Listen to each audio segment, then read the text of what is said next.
700 मुनियों को बंधन से मुक्त किया।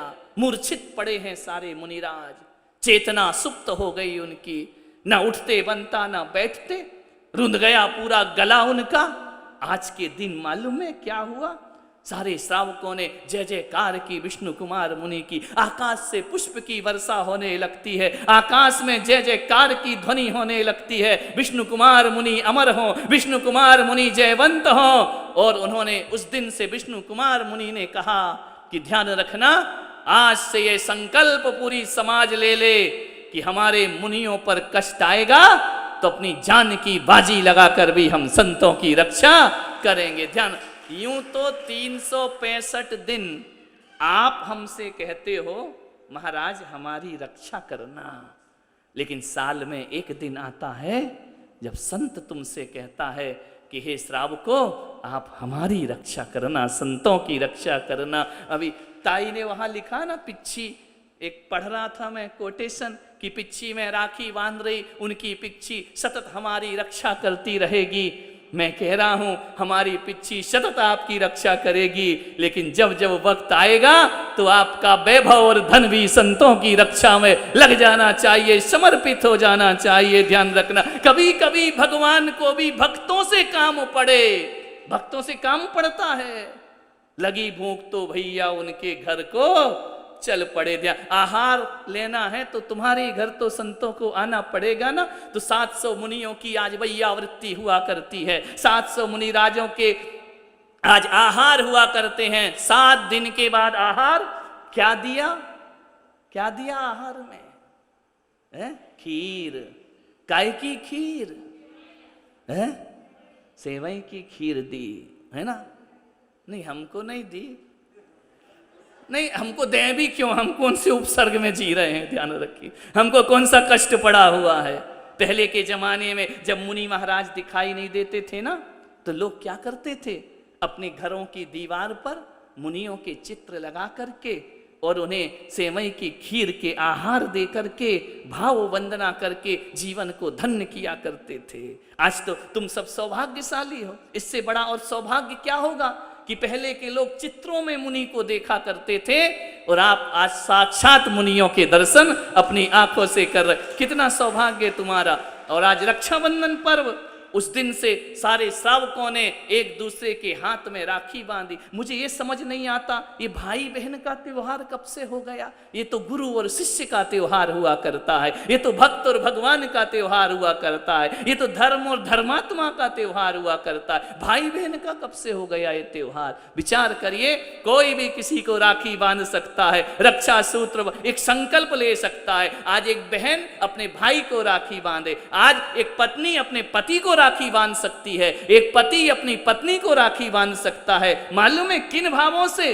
इस भाव से बांधना, एक पति को राखी बांधो तो ये संकल्प लेना आज कि जब मेरे सील की रक्षा की जरूरत हो तो तुम मेरी रक्षा करना, और तुम्हारा चरित्र बिगड़े तो मैं तुम्हारी रक्षा करूंगी। ये संकल्प लिया जाता है आज के दिन। बहन जिसके पिता नहीं है, आज संकल्प लिया जाता है कि मैं पिता की भूमिका निभाऊंगा तुम्हारे लिए। तुम अनाथ मत समझो अपने को, जो दर्जा पिता का है वह दर्जा भाई का भी हुआ कर। ये संकल्प लिए जाते हैं आज के जीवन में। विचार करिए, आज संकल्प लेना है घर परिवार को, हम अपने धर्म की रक्षा करें, तुम मेरे धर्म की रक्षा करो। यह संकल्प का पर्व है, यह रक्षा सूत्र, इसलिए इसको कहा जाता है सलोना पर्व है। ध्यान रखिए, ये धार्मिक पर्व है, इतिहास की दृष्टि से पर्व है। मान्यवर, आज हमें विधान से पहले 700 मुनिराजों की अर्चना करना है, अकंपनाचार्य की वंदना करना है, उनकी पूजन करना है और सौभाग्य को अपने जीवन में अर्जित करना है। ध्यान रखिए, सोचना है आपको, मनुष्य कभी भी बाहर की, मालूम है मैंने कहा ना कि कंकर जूते में चला जाए तो प्लेन रोड पे चलना भी मुश्किल हो जाता है। इसका मतलब जानते हो क्या होता है? कि आदमी बाहर की शक्तियों से नहीं घबराता है, आदमी को तकलीफ अपने भीतर की शक्तियां दिया करती हैं। ध्यान रखना, बाहर के कंकर हमारे चलने में बाधा नहीं पहुंचाते। जब वो जूते के नीचे होते हैं ना तो चलते रहो, कोई कष्ट नहीं होता है। बाहर वालों से दुख नहीं मिलता, दुख तो उनसे मिलता है जो जूते के अंदर आकर बैठ जाया करते हैं, ध्यान रखना, उनसे हमारे रास्ते बड़े दुर्बल हो जाते हैं, दुर्गम रास्ते हो जाया करते हैं। संभलना है और ध्यान रखना, उनसे ही नहीं, आदमी हारता है तो अपने भीतर की कमजोरियों से हारता है। जब आदमी कमजोर हो जाता है, जब आदमी अपने आप की हार को खुद स्वीकार कर लिया करता है, तो फिर दुनिया उसे हराने को तैयार हो जाया करती। मजबूत बनना है अपने अंदर से, अपने हौसलों से मजबूत बनना है। मालूम है, जब दो पहलवान लड़ते हैं ना, एक सी शक्ति, एक सी ताकत, एक सा शौर्य, एक से दाव पेच उन पहलवानों के, मालूम है उसमें एक हारता है और एक जीतता है। मालूम है कौन जीतता है और कौन हारता है? शारीरिक शक्ति तो एक सी है, लेकिन जो लड़ने से पहले ही अपनी हार मान लेता है ना, ध्यान रखना, जो मन से हारता है वह हार जाया करता है, और जो मन से जीतता है वह जीत शक्ति एक सी है, दोनों पहलवान हैं। हारेगा कौन? जिसकी मन की शक्ति हार जाया करती है।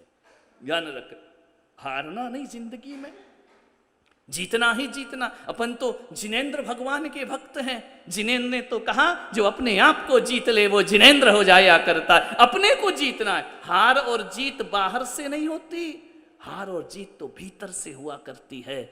जिंदगी एक परीक्षा है, पग पग पे परीक्षा है। परीक्षा हो रही है तो समझना हम बहुत अच्छे रास्तों पर चल रहे। ये दुनिया जो है ना, ये गलत का विरोध नहीं करती, ये काय का विरोध करती है? सत्य का विरोध करती है। ध्यान रखना। और सत्य का ही विरोध हुआ।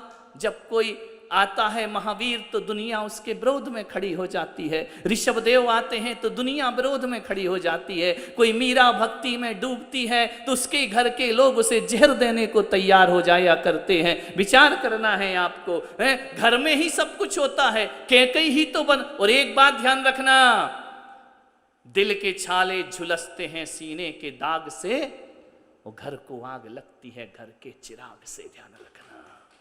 पड़ोसियों का चिराग हमारे घर को नहीं बुझा जलाता, अपना ही चिराग जलाता है। ध्यान रखना। अपने घर का दिया अपने घर को नष्ट किया करता है। ध्यान रखना। राम को वनवास पड़ोसिन ने दिया था या घर के लोग ने दिया था? बोलिए। चंदना को अंजना को अपमानित उसकी सास ने किया था ना। मीरा को जहर किसने दिया था? घर के ही लोगों ने। जीसस को फांसी किसने दी थी? विधर्मियों ने नहीं, उनके ही पादरियों ने उन्हें फांसी दे दी थी। ध्यान रखना। सूली पर लटका दिया था उनको। घर के ही लोग सब कुछ करते हैं। ध्यान रखना। महावीर के विरोधी, ऋषभदेव के विरोधी कौन हुए? मारीच। कौन था? ऋषभदेव का पोता, प्रपौत्र, वह उनके विरोध में खड़ा हो जाया करता है। चंदन वाला को कष्ट देने वाले घर के ही लोग थे। इतिहास को उठा करके देख लो, द्रौपदी की साड़ी कोई पड़ोसी नहीं खींचा करता है, उनके ही खानदान के लोग उसे निर्वस्त्र करने का दुस्साहस किया करते हैं। ध्यान रखिए। विचार करना है आपको। जितने भी घटनाएं घटी हैं वो घर के लोगों से। वर्ल्ड ट्रेड सेंटर तोड़ने वाला वही था जिसे अमेरिका पाल पोस के बड़ा करता है, वही आकर के उस पर अटैक लादेन कर दिया करता है। इस देश को गुलाम अंग्रेजों ने नहीं बनाया, हमारे देश के गद्दारों ने इस देश को गुलाम बनाया था। ध्यान रखना। अपने घरों में गद्दार छिपे बैठे हैं। ध्यान रखना। उनसे बचने का प्रयास करो। कष्ट बाहर से नहीं मिलेगा, वो जो जूते के अंदर का कंकर है ना, वही हमारे कष्ट में कारण बना करता है। ध्यान रखिए। बातें बहुत हैं, लेकिन अपने को पूजा भक्ति विधान भी करना है। एक ही चीज याद रखना, आज मुनिराज के उपसर्ग दूर हुए। ऐसे घाव होते हैं दुनिया में जिनसे खून नहीं निकला करता है। कुछ घाव ऐसे हैं जिनसे खून निकलता है, कुछ घाव ऐसे होते हैं जिनसे खून नहीं निकलता। और मालूम है, जिन घावों से खून नहीं निकलता ना, वो घाव दूसरों के नहीं अपनों के दिए हुआ करते हैं, जिसमें कोई रक्त की धारा बहती नहीं है। विचार करना है आपको। लेकिन जो 700 मुनियों ने आज साहस दिखाया कि अपनी तपस्या से डिगे नहीं, अपार संकट आ गए, हौसलों के साथ खड़े रहे।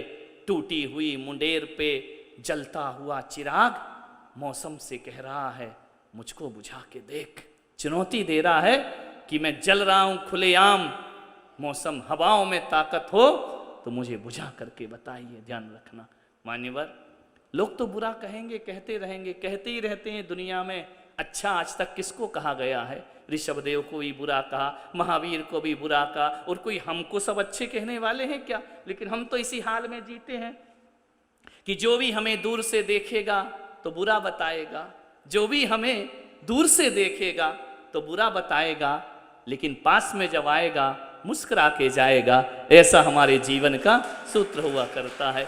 पास में जो आएगा वो मुस्कुरा के जाएगा, ध्यान रखिए। मान्यवर, आज रक्षाबंधन पर्व है।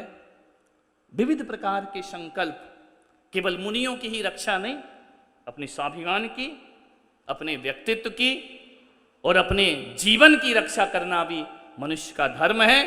क्योंकि सबसे पहले कहा जियो, उसके बाद कहा जीने दो। यदि तुम ही ढंग से नहीं जी रहे हो तो क्या खाक दूसरों को जीने दोगे? ध्यान रखिए, एक बेहतरीन जिंदगी को जीने का प्रयास करें। रक्षाबंधन की बहुत बहुत शुभकामनाएं सबको देता हूं और भगवान से प्रार्थना करता हूं कि सबको अपने अपने रक्षा करने का साहस हर व्यक्ति में आना चाहिए।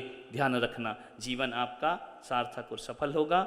चलिए, अब हमको विष्णु कुमार मुनि की पूजन करना है। वो हमारे आदर्श हैं, वो हमारे जीवन के पथ प्रदर्शक हैं।